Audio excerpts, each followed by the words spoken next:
바른 권징으로 세우는 교회라고 하는 제목 가운데 함께 말씀을 나누겠습니다. 우리는 지금 사도행전을 통하여서 교회가 세워지는 모습과 처음 세워진 교회의 그 은혜를 우리가 바라보고 나누고 있습니다. 예수 그리스도를 믿음으로 모든 것을 하나님께 드리는 교회의 모습을 지난주에 보았죠. 그리고 그러므로 말미암아 모두가 가난할 수밖에 없는 상황 가운데 있었지만 모두가 가난한 자가 하나도 없더라라고 하는 결과에 이르는 참으로 놀라운 모습을 교회 안에서 우리는 바라볼 수가 있었습니다. 그럼에도 불구하고 연약함과 부족함이 있었기 때문에 그 속에 있는 단면 가운데 아나니아와 삽비라 부부의 그 모습을 또한 통해서 우리는 교회의 모습을 바라볼 수가 있었습니다. 아나니아와 삽비라 부부가 하나님을 속이고 그 징계로 말미암아 죽음을 당하는 장면을 바라볼 때에 참 안타까웠지만 성경은 그것을 통해서 우리에게 보여주시기를 교회는 우리가 세우며 세워지는 하나님의 교회는 이와 같이 거룩하고 순결한 교회여야 한다는 것을 알려주고 있고 또한 죄의 그 본질과 그 죄가 가지는 심각함이 무엇인가에 대해서 깨닫게 하신다라고 하는 것을 우리는 살펴보았습니다. 이것을 한마디로 뭐라고 할 수 있는가 하고 할 때에 그것을 오늘 설교 제목 가운데 나와 있는 권징, 하나님의 교회 가운데 일어났던 최초의 권징이다라고 우리는 생각해 볼 수가 있을 것입니다. 권징이라고 하는 말은 권징, 그 선을 권하고 악한 것을 징계한다라고 할 때에 그것을 사자성어로 권선징악이라고 표현해요. 권징은 이 권선징악이라고 하는 이 말에서 줄여서 나와 있는 말이다라고 이해하시면 될 것입니다. 권징. 그래서 그것은 선을 권하는 것이고 악을 징계하는 것이다라고 하는 그 단어적인 뜻을 가지고 있습니다. 그래 교회법이나 교회 역사 가운데 또한 성경에 있는 많은 내용을 통해서 볼 때에 권징의 모습과 사건들이 분명하게 나타나고 있는데 그것은 결국 교회 안에 있는 성도들로 하여금 성도들에게 말씀으로 잘 권면하여서 그들로 하여금 덕을 세우게 하는 것이 즉 교회를 온전히 바르게 세우게 하는 것이고 그러하게끔 서로 유익을 서로 나누고 선하게 베풀게 하기 위한 뜻이 권징에 있음을 우리는 바라볼 수가 있어야 할 것입니다.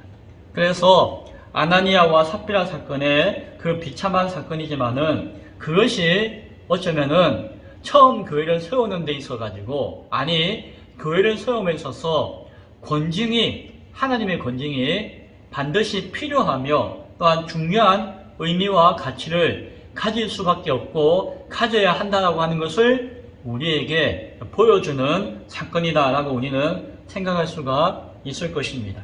오늘 나누는 11절부터의 본문을 통하여서 그러한 권징의 의미를 가지고 이 사건을 바라보고 그 권징으로 주어진 하나님의 뜻과 은혜를 우리가 바라봄을 통하여서 그것이 그 권징이 교회에 처음 세워지고 있는 그 교회에 어떤 영향을 주었고 어떠한 결과에 이르게 하였는가라고 하는 것을 우리가 함께 바라보며 나눌 수 있기를 바랍니다. 먼저 교회를 교회라고 부르게 되었습니다. 교회를 교회라고 불러야죠. 교회를 교회라고 부른다고 하는 것은 교회의 의미를 가지고 처음 모였던 그 무리들을 처음으로 교회라고 부르는 시점이 바로 오늘 이 시점이다라고 하는 것이에요. 오늘 성경 11절에 보면은 온 교회와 이 일을 듣는 사람들이 다 크게 두려워하니라 라고 말씀해 주고 있죠. 자, 여기서 온 교회는 온 교회와 라고 할 때 이 온 교회라고 할 때에 이 교회가 중요한 의미예요. 왜냐하면 교회라고 하는 단어, 에클레시아라고 하는 단어가 가장 먼저, 가장 처음으로 사용되어진 곳이 바로 이곳이기 때문이에요. 물론 복음서 가운데 마태복음에 교회라고 하는 단어가 2번 사용되어졌어요. 2번 사용되어졌어요. 그런데 그 전에 복음서는 이제 미리 이야기하면은 주님 오시고 난 다음에 주후 50년쯤에 마가복음이 먼저 기록되어졌다고 이야기해요. 그리고 주후 60년쯤에 누가복음이, 우리가 지난번에 나눈 누가복음이 기록되었고, 주후 70년쯤에 마태복음이 기록되었고, 주후 80년과 90년 사이에 요한복음이 기록되어졌다고 해요. 자, 이 복음서가 기록되어진 시대에 교회라고 하는 단어가, 교회라고 하는 말이 있었을까요? 없었을까요? 있었어요. 그런데 이 복음서에는 교회라고 하는 말이 사용되었을까요? 사용되지 않았을까요? 사용이 안 되었어요. 단지 이 70년경에 기록되어진 마태복음에는 딱 2번 사용되었는데, 마가, 누가복음, 요한복음에는 교회라는 말이 없어요. 사용되지 않았어요. 왜냐하면은 그것을 기록할 당시에는 교회라고 하는 말도 있었고 교회라는 말을 사용하고 있었지만, 이 성경을 기록하고 있는 시대의 배경, 즉 50년 전, 60년 전, 70년 전에 예수님 당시에는 교회라고 하는 말이 없었다는 것이. 그래서 사용하지 않았기 때문에 그런 의미를 가지고 성경을 기록하지 않았다는 것이죠. 그리고 바울이 기록했던 로마서나 고린도전서 같은 것은 주후 한 50년, 60년 경에요. 누가복음보다도 먼저 기록되어졌어요. 누가복음은 바울보다도 조금 나중의 인물이에요. 바울과 같이 동역하기도 했던. 그러니까 이 누가는 바울은 교회라는 말을 많이 사용했거든요. 누가는 바울과 같이 다녔기 때문에 바울이 그렇게 많이 사용했던 교회라고 하는 말을 누구보다도 잘 아는 사람이 누가였어요. 그런데 누가복음을 기록하면서 그 역사적인 사실을 차근차근 기록하면서 교회라는 말을 사용했다 안 했다? 한 번도 사용 안 했다는 것이에요. 그리고 사도행전을 기록해요. 이제 62년쯤에 사도행전이 기록되었는데, 사도행전을 기록할 때에 처음에 교회라는 말을 사용하지 않았어요. 그리고 오늘 사도행전 5장 11점에 처음으로 누가가 교회라고 하는 단어를 사용했다는 것이. 그리고 그 이후로 16번 정도 교회라는 말을 사도행전을 통해서 많이 사용해요. 이것은 무엇입니까? 우리가 이것을 보면은, 교회라는 말이 없었기 때문이 아니라, 교회라는 말을 몰라서가 아니라, 누가는 의도적으로 마음의 뜻을 가지고, 물론 성령께서 영감을 주신 그 영감 안에서 교회라고 하는 단어를 사용하지 않다가 오늘 이 시점에 처음으로 교회라고 하는 말을 사용하기 시작했다라고 우리는 생각해 볼 수가 있는 것이. 교회에 처음 권징의 사건이 있고 바로 그 순간, 교회의 거룩함과 순결함의 가치가 드러나는 그 순간, 하나님 앞에 구별되어진 삶의 모습이 요구되어지는 그 순간, 누가는 교회라고 하는 단어를 처음으로 사용했습니다. 교회는 예수님의 이름을 믿고 그 이름의 권세와 능력을 의지하여서 하나님 뜻 가운데 그 이름 앞에 부름받은 사람들이 모여있는 것이에요. 에클레시아, 부름받은 사람들의 모임이에요. 하나님께서 부르신 것이죠. 그래서 예수를 믿고 그 이름을 의지하고 그 이름을 증거하는 사람들이 모인 것을 교회라고 이야기할 수가 있어요. 또한 교회는 하나님과 교회를 위해서 자신의 모든 것을 드릴 수 있는 사람들이, 헌신하고 그것을 통해서 섬기고자 하는 사람들이 모여있는 것이 교회다라고 이야기할 수가 있어요. 그것이 앞서 이야기했던 우리가 바라보고 있는 처음 교회가 세워질 때의 그 교회의 모습이었어요. 그러나 그때까지는 교회라고 하는 말을 사용하지 않았어요. 그런데 이제 어떤 일이 일어났습니까? 증거하는 사람들, 섬기는 사람들이 이제 하나님의 뜻 가운데 거룩함과 순결함으로 구별되어진 삶을 살아야 한다고 하는 사실을 깨닫게 되어졌을 때에 그 깨달음 가운데 부름받은 사람들을 이제 누가는 교회라고 하는 표현을 통해서 기록하고 있음을 우리는 바라보고 생각할 수 있어야 한다라고 하는 것이죠. 부름받은 사람들, 교회의 그 자기 정체성이 분명하게 드러나고 그것을 스스로 깨닫게 되어질 때에 교회는 교회가 되었다라고 하는 것이에요. 교회는 교회라고 부르게 되었다라고 하는 것이죠. 오늘 우리가 교회로 세워져 나갈 때에 교회라고 스스로 부르고 이름 지을 때에 거기에는 예수를 믿고 예수를 섬기는 자, 그리고 예수 안에서 함께 섬기고 함께 돕는 자 뿐만이 아니라 우리가 이 땅에서 거룩하고 순결한 삶으로 그리고 죄를 미워하고 죄와 구별되어진 삶으로 나아가고자 결단하는 사람으로 모여졌을 때에 그때에 우리 교회는 더욱더 온전한 교회로 불려질 수 있음을 바라볼 수 있기를 바랍니다. 그래서 12절에서 보면은 그 권징의 의미로서 교회라고 부름받을 그때에 예수의 이름으로 표적과 기사가 많이 일어나는 그 순간 믿는 사람이 다 마음을 같이하여 솔로몬 행각에 모이고라고 밝혀주고 있어요. 이제 이전에도 모였어요. 솔로몬 행각에 말씀을 나누었어요. 예수를 증거했습니다. 그러나 그들이 가난한 자가 없도록 서로 섬기고 돕는 것도 교회의 모습인 것 같았지만 이제 하나님의 뜻을 알고 두렵고 떨림으로써 우리가 거룩함과 순결함과 죄에서 구별되어진 삶을 살아야 한다라고 결심하는 그 순간 교회는 교회가 되었고 함께 한 마음으로 모일 때에 믿는 사람들이 더욱더 풍성하게 되었다라고 하는 것을 기억할 수 있기를 바랍니다. 또한 그 권징 이후에 두 번째로 교회는 그리고 교회 밖에 있는 사람들은 스스로를 돌아볼 수 있게 되었습니다. 어떻게 되었다고요?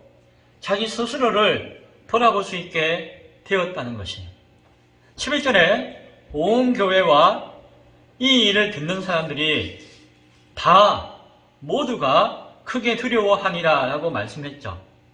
자, 성령께서 주시는 두려움이었어요. 그런데 온 교회의 의미에 대해서는 우리가 살펴보았는데 그 뒤에 나오는 이 일을 듣는 사람들이라고 표현하고 있죠. 그들은 누굴까요? 교회가 아니었던 사람들이에요. 교회와 그 밖에 다른 사람들이라고 하면은 이 사람들은 교회가 아닌 사람들이에요. 예수님을 믿고 의지하지 않고 공동체가 되어서 함께 헌신하고 섬기지 못했던 교회 밖에 있던 사람들을 이야기한다라고 볼 수가 있습니다. 그들이 함께 두려움을 가졌다고 이야기해요. 교회도 두려워가지고 교회는 거룩해야 된다, 순결해야 된다라는 깨달음을 얻게 되었지만 또한 그 일을 바라보고 들었던 그 지역에 있던 모든 사람들이 교회 밖에 있던 사람들까지도 두려움을 가지게 되었다는 것이. 이것은 막 불안하다, 막 공포스럽다라고 하는 것과는 또 다른 마음이에요. 무엇입니까? 무엇인가 완전한 진리와 진실 앞에 딱 맞닥뜨릴 때에 우리가 가지는 두려움이에요. 내가 막 더럽고 추한데 환한 하얀 방이나 그 깨끗한 곳에 가면은 왠지 평소에는 몰랐던 나의 두려움이 확 드러날 때에 가지는 그 두려움이에요. 이 두려운 마음은 이렇게 표현할 수 있을 것 같아요. 사건을 바라보고 이것이 정말 진짜다. 이게 정말 진짜다. 이게 정말이야. 라고 하는 마음 가운데 가져지는 두려움. 또 하나는 아유, 내가 잘해야 되는데, 내가 바르게 해야 되는데, 내가 깨끗해야 되는데 라고 하는 자기를 바라보면서 가지는 두려움이 있을 것입니다. 이것이 진실이고 진리이고 참이고 진짜다라고 하는 사실을 고백하는 두려움. 또 하나는 그 앞에서 내가 정말 바르게 되어야 되는데, 내가 똑바로 되어야 되는데, 내가 정말 잘해야 되는데 라고 하는 자기를 바라보는 두려움.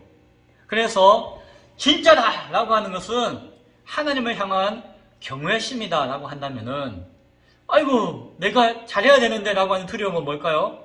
이것은 자신을 바라보고 자신의 연약함을 고백할 수 있는 고백과 회개의 마음이다 라고 우리는 할 수가 있을 것이에요.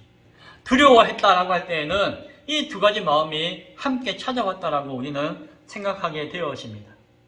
고백하고 회개하는 마음, 이것이 권징의 중요한 효과라고 하는 것입니다. 권징의 중요한 의미다라고 하는 것입니다. 구약의 이스라엘 백성들의 그 살아왔던 역사를 통해서 볼 때에, 그리고 그 예수님 이후에 교회의 또 지금까지 2000년의 역사를 볼 때에 우리가 그 모든 역사를 통해서 하나님께서 이렇게 일하셨고 하나님의 마음과 뜻은 이것이구나 라고 하는 것을 우리는 알게 되어져요. 그 가운데 분명하게 대표적으로 이것이다라고 이야기할 수 있는 것이 있는데, 그 가운데 하나가 무엇인가 하니, 하나님은 거짓과 불의를 미워하신다는 것이.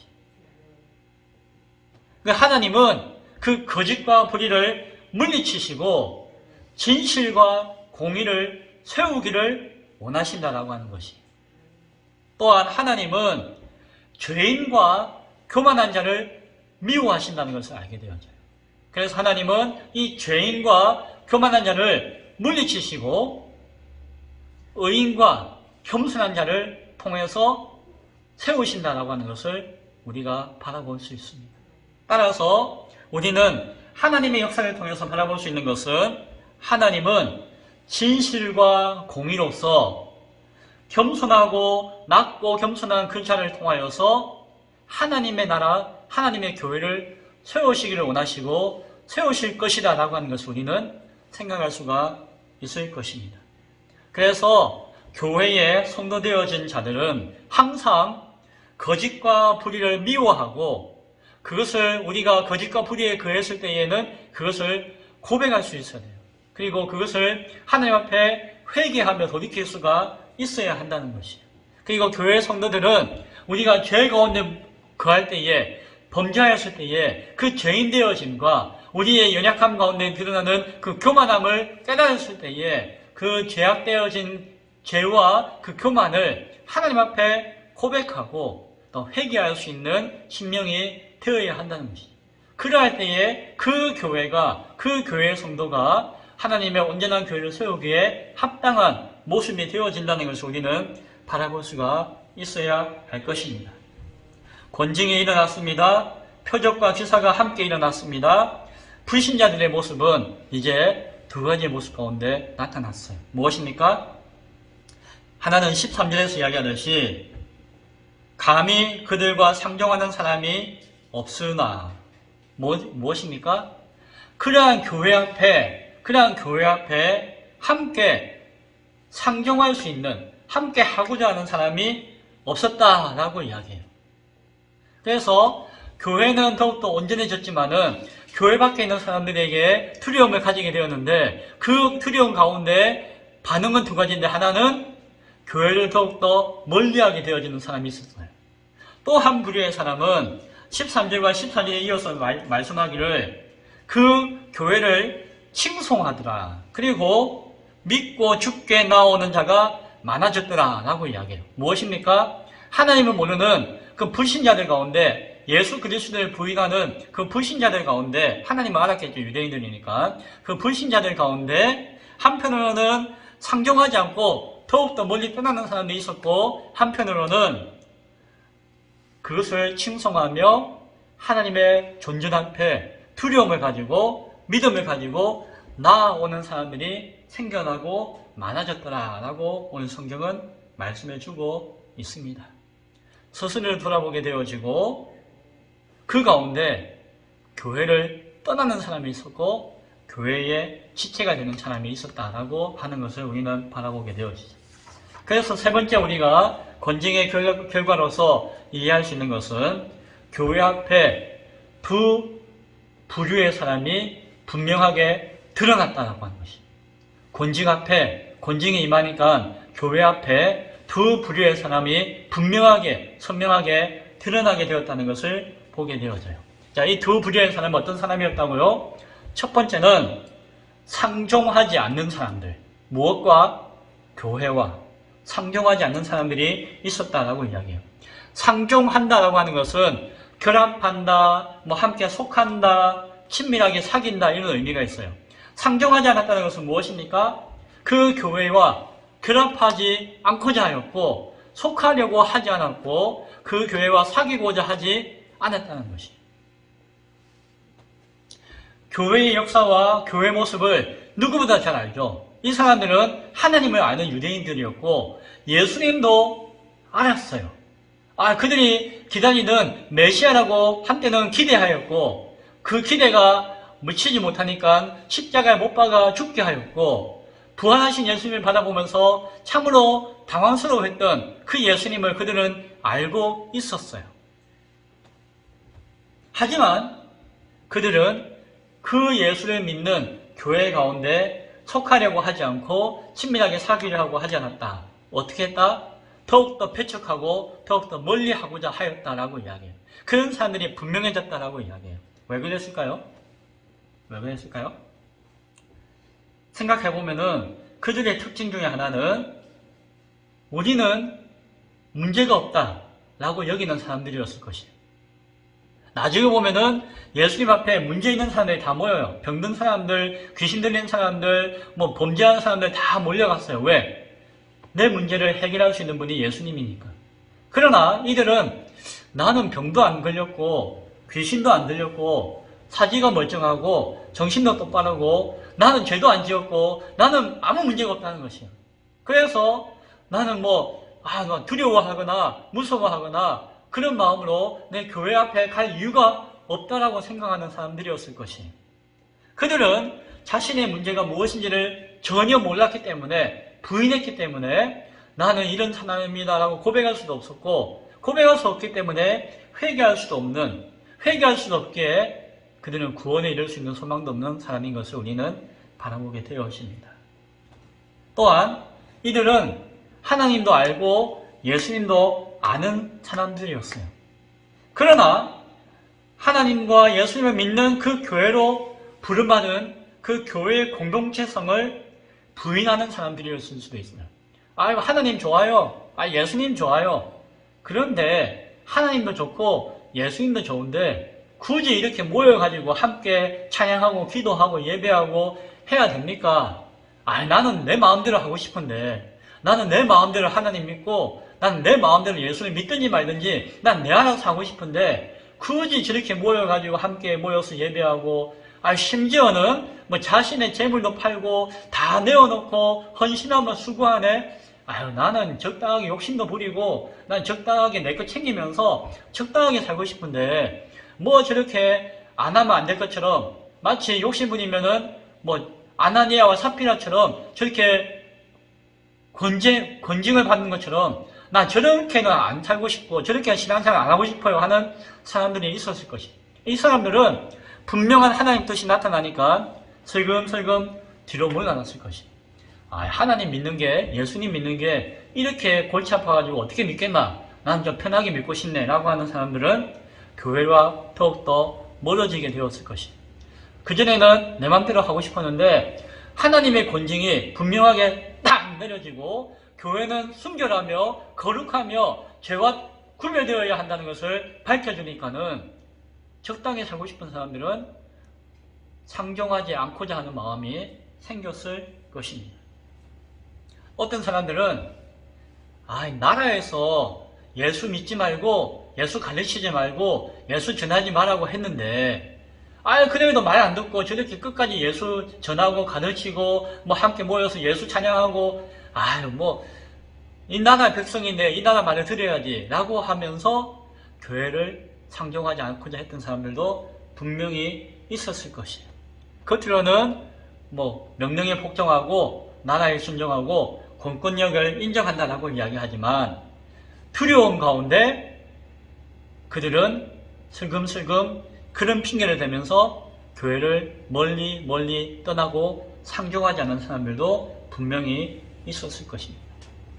분명한 것은 아예 예수를 전하지 마라, 예수 이름 가르치지 말라, 예수를 믿지도 말라 라고 하면서 대놓고 예수님을 거역하고 거절하고 모욕하고 대적하는 사람들도 분명히 많이 있었겠죠.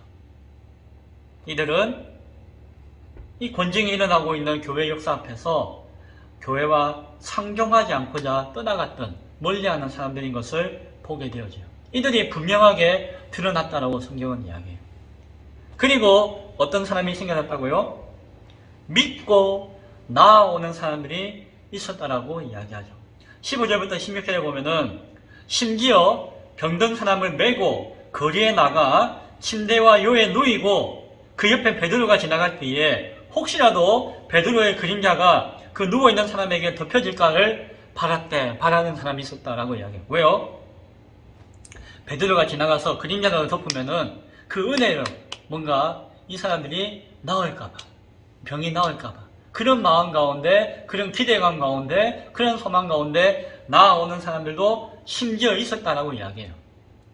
어떤 사람들은 그 예루살렘이 아니라 예루살렘 저 밖에 있는 사람들, 그 인근에 있는 사람들까지도 소문을 듣고 와가지고, 야, 저기에 예수의 기적이 교회 안에 역사가 나타났다네 라고 해가지고 모여든 사람들이 병든 사람과 더러운 귀신에게 괴로움 받는 사람들까지 데리고 와가지고 다 모여들었다라고 이야기해요.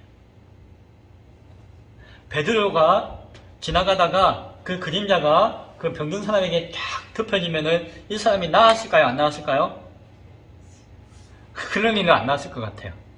성경을 보니까 베드로가 지나갔더니 병이 그림자가 덮여졌더니 병이 나았더라 이런 이야기는 없어요.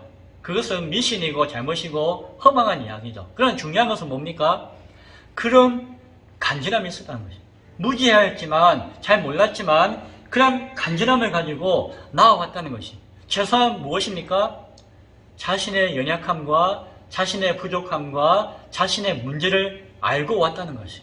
그리고 그 연약함과 문제가 그 질병이든 귀신 걸린 것이든 그 죄악된 것이든 그것이 예수 그리스도의 이름으로 모여있는 교회 앞에 나아가면은 해결되어질 것이다 라고 하는 믿음을 가지고 나아왔다는 것이. 믿고 나아왔다라고 오늘 성경 14절에서는 이야기하잖아요.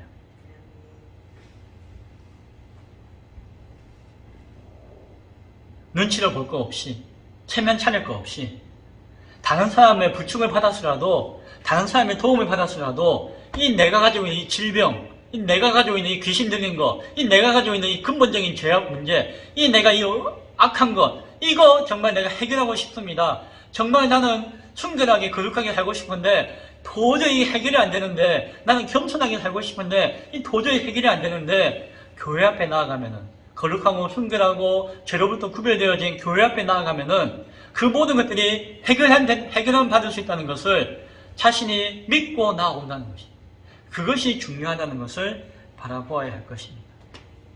그러할 때에 중요한 것은 오늘 성경이 이야기하기를 다 나았더라 라고 이야기해요. 믿고 나아왔더니 중간에 이런저런 일들은 다 이런저런 사람들이 있었다는 것이에요. 교회 도시 밖에 있던 사람들, 병든 사람들, 귀신 들린 사람들, 조금 더 불안하지만 잘못된 믿음을 가지고 있었지만 그래도 예수 그리스도를 믿고 나왔던 사람들, 무식하고 무지하고 잘 몰랐지만은 그래도 믿고 나왔던 사람들은 다 나음을 받았더라 라고 오늘 성경은 말씀해 주고 있습니다.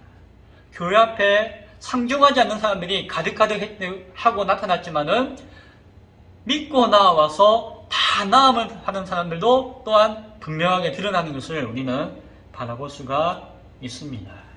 이것이 순결한 교회, 거룩한 교회의 능력입니다. 이것이 예수를 믿는 믿음의 능력입니다.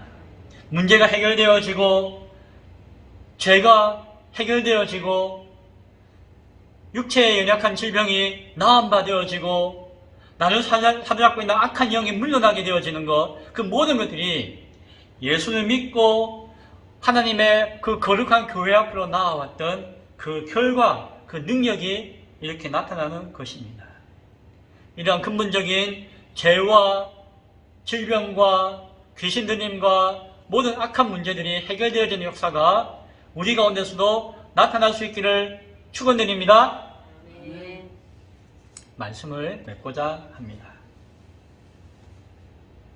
권징이 일어났고 그 권징 앞에 나타났던 현상들을 우리 오늘 분명히 바라보았습니다. 복음의 역사가 초대교회에 강하게 나타났죠. 지금도 강하게 나타날 것이야. 복음의 역사가 크면 클수록 우리가 분명하게 바라보는 것은 그 복음을 거절하는 사람들의 역사도 더욱더 크게 나타날 수 있다는 것입니다. 그런데 중요한 것은 복음의 역사가 크게 나타나면은 그 가운데 휘몰아쳐서 교회도 크게 드러나고 나타날 수가 있어요. 그러나 안타까운 것은 그 교회 안에는 어느 한순간 자신의 교만함과 죄악됨과 연약함과 부족함으로 말미암아 하나님의 말씀과 뜻을 배역하고 배도하는 사람도 많아지게 된다는 것입니다. 복음의 역사가 크게 나타날 때에 교회가 커지지만 그 교회가 커질 때에는 교회 안에 진실한 알곡도 가득하지만 거짓된 축정이도 가득 쌓일 수 있다는 것입니다. 그러나 하나님의 권징이 분명하게 살아있고 그것이 교회 안에 역사하는 그 순간 그 권징으로 말미암아 교회의 거룩함과 순결함과 죄로부터 구별되어지는 역사가 강하게 붙들리는 그 순간 하나님을 거역하는 세력은 여전히 하나님과 교회를 거절하면서 떠나가게 될 것이지만 그러나 교회 안에 배역하고 배도하는 그런 무리들은 사라지거나 약해지거나 없어질 수가 있다라고 하는 것이에요. 오늘날 교회는 점점 규모는 겉모습은 커져가고 있지만 사실 그 교회의 온전함과 순수함과 거룩함과 그 온전히 죄로부터 구별되고자 하는 그 순결함은 연약한 것이 사실입니다. 왜 그럴까요? 권징이 살아있지 못한 까닭이다라고 하는 소리는 충분히 바라보게 되어집니다.